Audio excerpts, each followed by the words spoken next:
kasama po ngayon ni Director Jake Mimban ng DNR, si Engineer Josephine Saing ng LGU. Yan, pinapaliwanag ko sa kanya yung magiging entrada po, saka iba pang mga concern po dito, kasi ito po ay to turn over po ito sa Maynila. So pinakausap po ngayon yung engineer ng City Hall ng Maynila.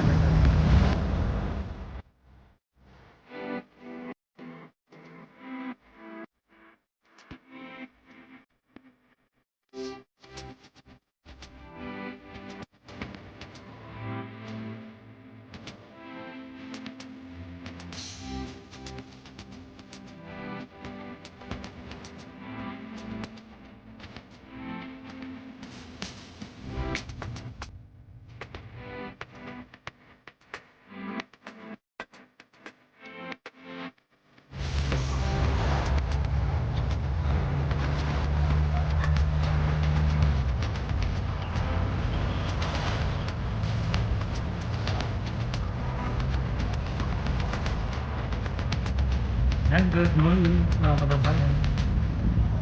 Dito po tayo ngayon sa pinaka-work area. Hello po, morning. And si Ma'am Sai. So dito po ngayon sila Director Jake Mimban. Nag-inspection po rito, no? Nandito rin po sila, no? DNR NCR, no? Si Mama Rodelin.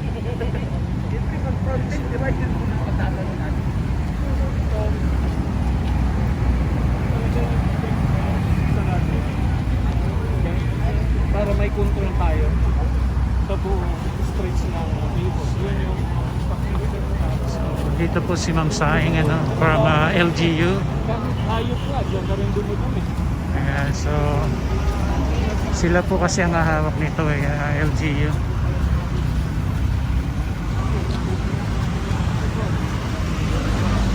Dito lang pala sa mga.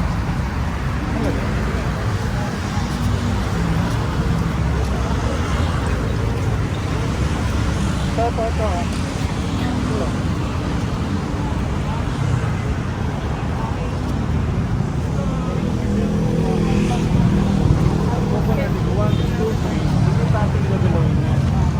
So, yung entrance ay dito sa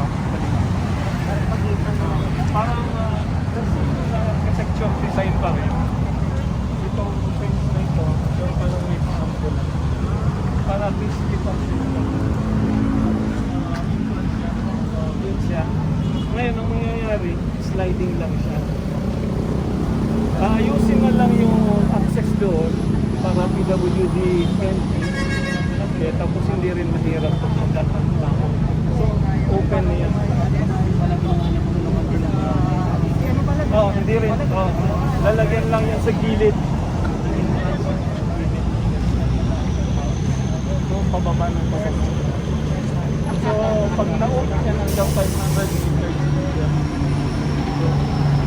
So, yun lang muna. Parang temporary. The moment na gusto buksan na natin. Mag-relax na yun. Ganun lang muna. Ngayon yung CR, pag-usapan din natin kasi ayaw natin mabababoy din yung CR. Sayang yan. Either siguro kayo yung operate, tapos ano yung magiging approach. Pay holder ba yan? Mayroon secure. Ganun ba yan? So, tingnan natin yung iba natin yung secretary. Although si secretary, tingnan na yan, dapat libre. Tingnan natin. Sayang yun siguro. Maganda ng pagkaya. So, i-review mo na yan. So, hindi natin yung nilagay ito.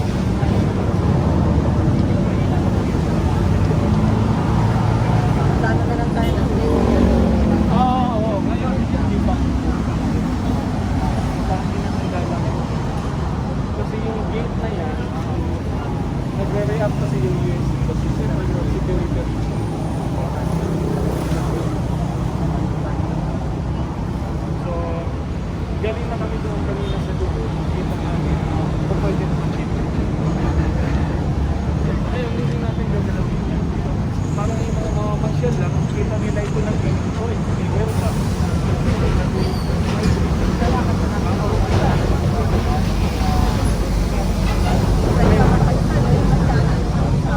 Hindi, okay lang.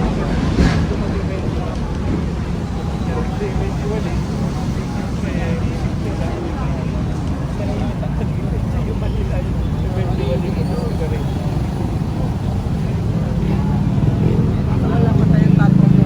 Wala pa, depende yung sitwasyon talaga. So, ngayon, alam ko yung isang concern ninyo yung flooding na nakaraan. Nakita ninyo yung SDPE 5 na yan. So, abad na yan nilalagay sa Remedios Santos na nailagay na.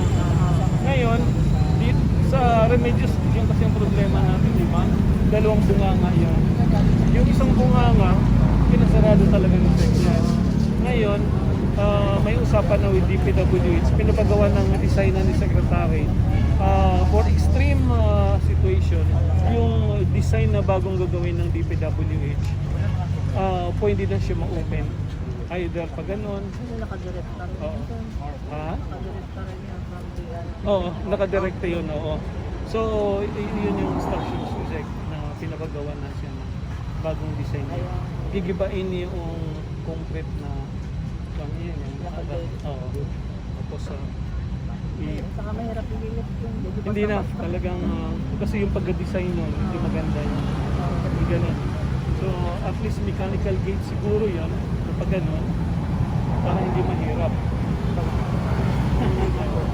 Tapos yun, pakikusap lang namin, lalo na sa barangay ng Remedios, kailangan talaga, parado talaga yung mga drainage system. Kailangan talaga maglinis.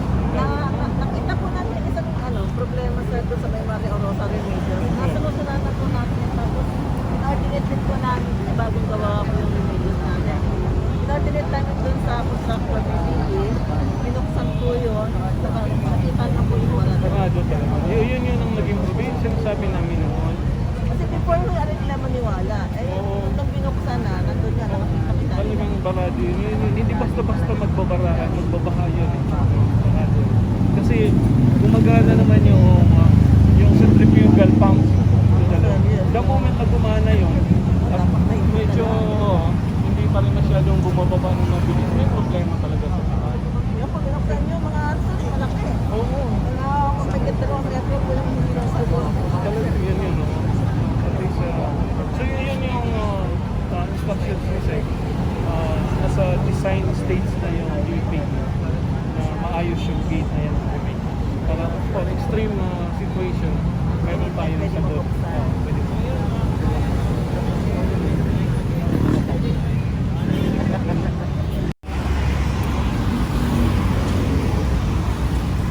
Okay, kasama po ngayon ni Director Jake Mimban ng DNR, si Engineer Josephine Saing ng LGU. Yan, pinapaliwanag ko sa kanya yung magiging entrada po, saka iba pang mga concern po dito. Kasi ito po ay to turn over po ito sa Maynila. So, pinakausap po ngayon yung engineer ng City Hall ng Maynila.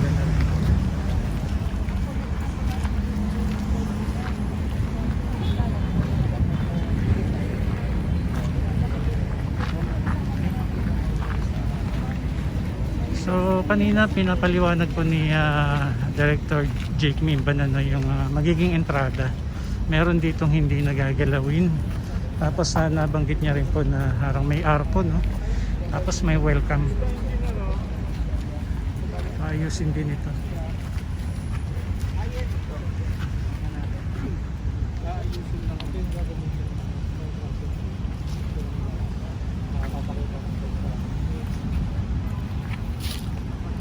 So ito yung area, no? Parang lalagyan na lang ng parang. Full of coffee na lang.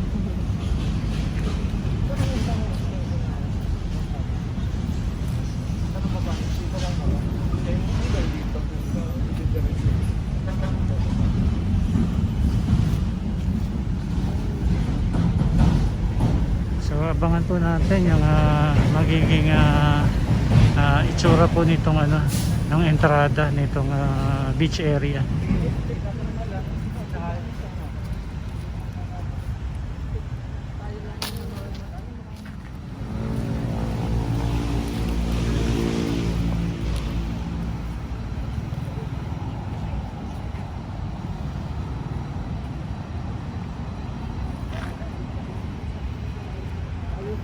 Ayusin pa. Ayusin din po ito. May pagka-temporary yun din. Kasi hindi pa talaga natin alam sa ilang na gawin. May sa remages ba? Hanggang dito lang nun. Hanggang hindi tapos kasi. So, yung buong stretch kasi ng beach nourishment natin na white sand hanggang 500 yan.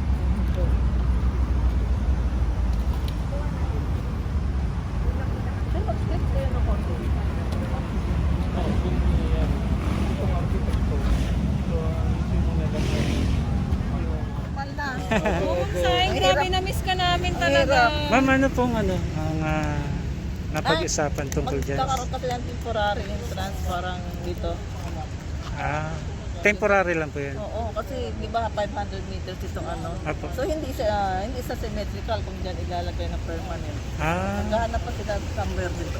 Doon. Entrance po yun, ma'am. Kasi parang kung kailan magno-normal na tayo, kakaroon sila ng opening.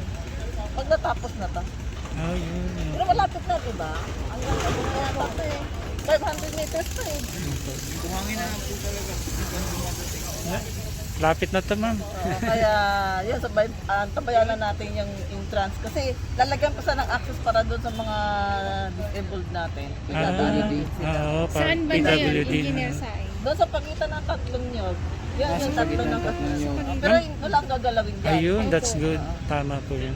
Yung pa rin yung existing pa rin yung pinakabakod niya. Gagawin na lang, nilagyan na lang siguro ng close open din. Pero yung pa rin, para pag gabi, pwede na isasara. Ma'am, pagka na turnover po ito sa LGU, mas maraming bantay at CCTV. Saka sana yung CR na balak nilang ito turn over sa LG. Yes po. Siguro dapat yan, papabayarin natin yung... Oo. For maintenance. Kasi pagka, walang Mahirap po, maintenance. yes. Kasi dati na existing doon, napabayaan nga rin. May bantay po. Oo. Katulad po doon sa Cartilla, ma'am, no? Oo, yun. Apo.